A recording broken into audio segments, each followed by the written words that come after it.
At the top court of the United Nations, it was the UN that opened this 5-day hearing on Israel's humanitarian obligations. These are twofold, UN lawyers argue, based both on Israel's occupation of Palestinian lands and its signature to the United Nations Charter. United Nations operations on the ground, specifically for UNRWA, have faced increasingly difficult conditions. Following the enactment and implementation of the Knesset laws, the issuance of visas to UN personnel has been further denied or restricted, and actions have been taken against UNRWA personnel in connection with their duties for the organisation.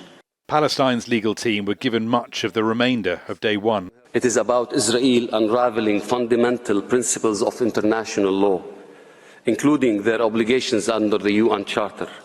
It is about Israel turning Palestine, in particularly Gaza, into a mass grave for Palestinians and those coming to their aid.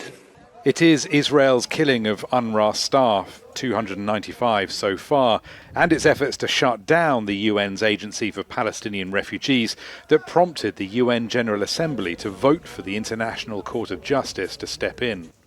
Israel's defence will be submitted in writing, not in person.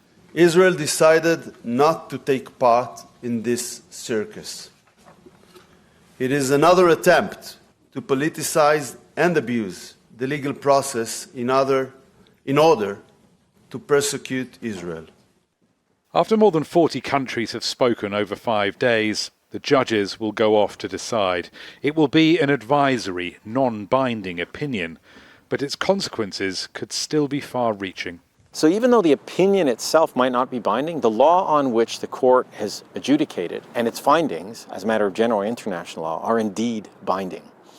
That's the first thing. Second, regardless of whether or not it's binding, whatever the court says will have an impact politically, because the court is the principal judicial organ of the UN. If the judges decide against Israel, they will add to the growing body of international law that holds it in breach of core humanitarian principles. Of the 40-plus countries speaking here this week, perhaps only 2, the United States and Hungary, will be supportive of Israel. And that says much about its current standing in the world. Rory, Challands, Al Jazeera, The Hague.